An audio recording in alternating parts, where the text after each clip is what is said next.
So I find that a lot of us fall short, especially in this generation that's consumed by social media and a number of distractions which are easily accessible, since we all have, for the most part, cell phones and computers. It's that we don't know how to really connect. We might know how to relate based on things that we share in common. I feel like that's something that is pretty simple in and of itself. You know, we have a similar hobby or interest in something, and for that reason we can hold a conversation. But I think we have a deeper rooted problem, which is actually connecting, right? Actually bonding with one another. And I don't even necessarily mean it in the way of family, because I think a lot of times people can bond with family, but with strangers they have a very tough time kind of finding common ground that isn't like, oh, you know, I'm into comics and I meet someone in a comic book store, or I'm into sports and I meet someone in a sports bar or whatever, right? Just a general ability to connect with people on a day-to-day. You're at the grocery store, you're passing someone, or, you know, you're out for your daily jog, or you're at the gym or whatever, right? I find that we're all kind of in our own bubble a lot of times, our own world, and that's because we're self-seeking, right?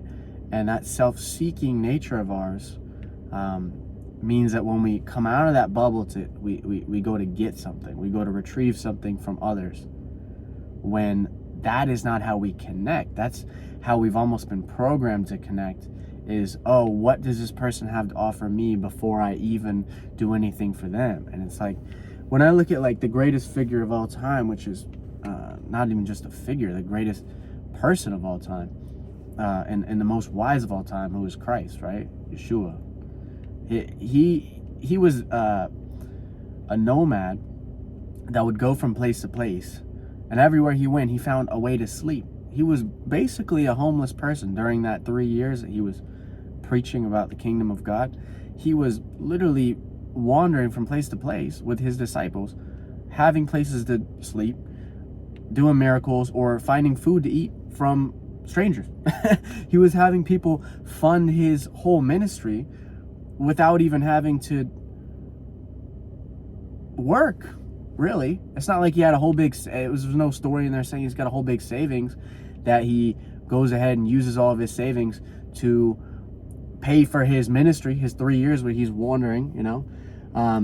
Actually, I think the contrary is what happened. I think he was connecting so deeply with people that they decided that they wanted to help him. They decided that by being led by the Spirit of God, they wanted to give him a place to stay, give him company, all these things, right? Like, why were people attracted to that spirit? It's because it's selfless, right? Everything about Christ is selfless. So when we embody Christ in the selflessness of really the universal consciousness of we are all important, we all have something to offer the world, we just connect. It's no longer about me, man. How many of us are just walking around literally consumed in our own mind with everything that we are, everything that we're becoming in our own world, everything we're morphing into based on what? Based on our own perception of ourselves. That was cool. And that's it, man. It's like, what really are we focused on? What are we obsessing about? Because if we're obsessing about ourselves, we're going to be a really miserable person. And you might already be a miserable person. I've been there. You know, there's no judgment there, because we all go through that phase of time where we go, I'm the most important thing, and I need to do what's best for me. Every single one of us do that. I don't care if you claim not to. You'd be lying to yourself to claim that you are constantly helping others or seeking. See, it's not a pressure to help others and do things. It's a spiritual connection with God that is intuitively leading us to be more present and more aware of other people's needs above our own. It's like, I heard a good quote one time. It's like, look after others and God will look after you. That's pretty true. And then oftentimes we hear that and we go, I like that, and then we go back to our old ways. Man, I'm good, I'm doing my own thing. It's like, that's pride, dude. That's pride. And pride Pride is destructive to us. We might not notice it for some years time. We might think, man, I can get away with this. I'm strong, man. I'm independent. You know, you see a lot of the masculinity in the women nowadays who think that they can do everything on their own. They don't need a man. It's that same energy. It's that same facade that they're putting up saying, I am strong, when you're not. We are not, right? The strength comes from the truest form, which is truth, the embodiment of truth, the embodiment of spiritual light, right? Versus what? Self-seeking, self-gratifying, indulging, being overly conscious of all of your actions, thinking nothing to do with it. It's like, dude, you're broken, man. That's broken. That you need to be repaired, and you need to be led, you know, by the spirit that is above you, above all of us, man. Everyone knows God exists, man. Everyone knows deep down, but we all fall short. We all want to be God, man. Look at the flesh. Look at us. I mean, we got pretty cool looking skin and all this stuff, and we think, man, yeah, I get the credit for all this. Oh, you get the credit for the eyes and the sense of smell and the eyesight and the ability to walk and talk and all your muscles and bones and organs. Well, you don't. So humble yourself. But that's really what it is. It's like we want to connect with people, but we don't know how to, because our outlook is wrong. Outlook has been a program. Our outlook has been survival of the fittest, which is literally carnal, degenerate mind, which is removing our ability to be a spiritual person. It's almost like you take that layer out of you, which is a spiritual person, and you destroy it. Or it's already destroyed. You're programmed to have a destroyed spirit, a weakened conscience, right? You might have good parents, and a lot of parents who are awesome parents and still really good habits. It's up to the kids still to follow through with it, right? But if we don't, because we're all led astray, because we all think we got stuff figured out and we all think we can do it in our own strength, and we find out we're miserable, man.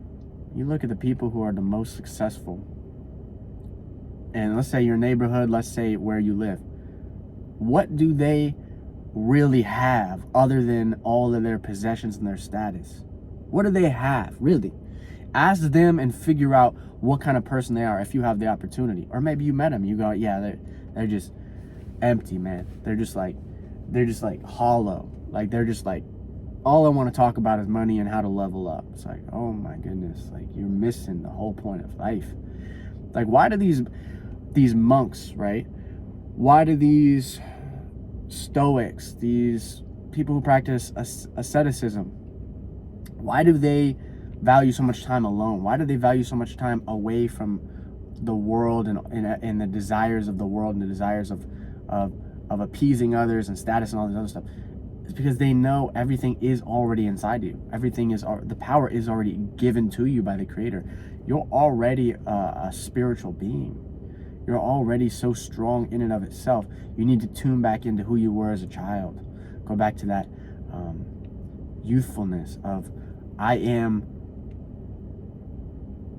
loved. I am loved because I exist, right? I heard someone say something really quite interesting one time.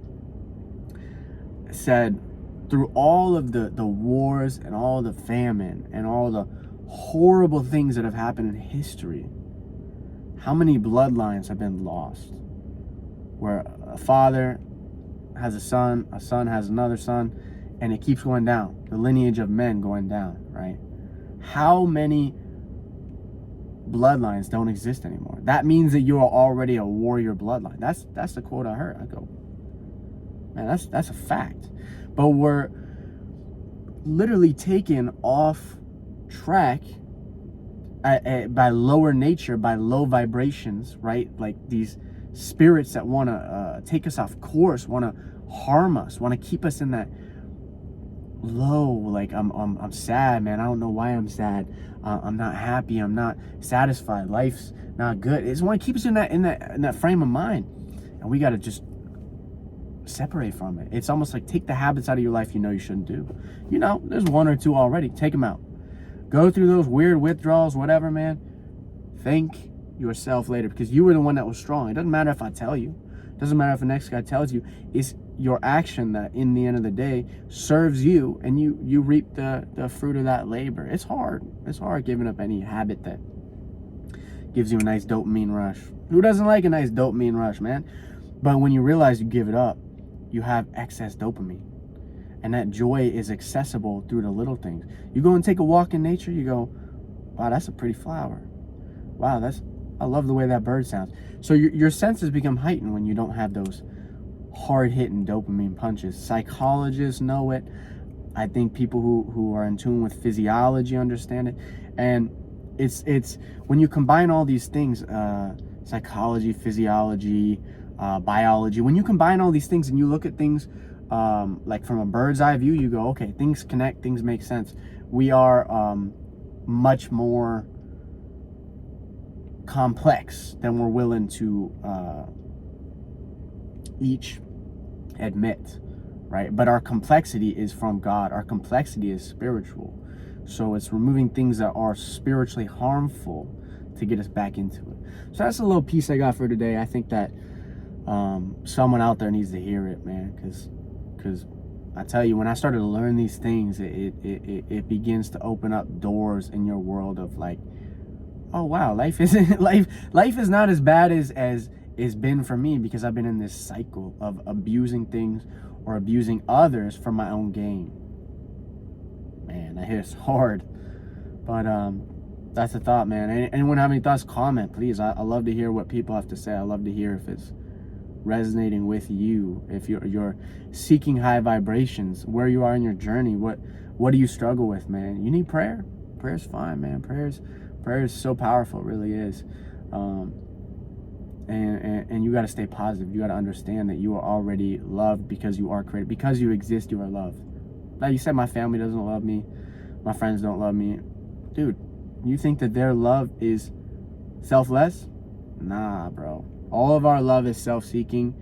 We don't know how to love like Christ. That's the goal, right? But because we're all self-seeking in our love, that love that they give you is vain. The love you give others is vain. It's only in the spirit, right? With the Spirit of God that loves unconditionally. We don't, period. So if you're loving unconditionally, you give glory to God because that's Him doing it through you, right? We can't. Sorry, tried. we got something to nitpick about someone or whatever. But when you start eliminating those things, man, I tell you, the love does come more freely because it comes from within. It comes from what's already existing, but we've suppressed. Watch how it changes your world, y'all. I'm telling you. So, peace and blessings.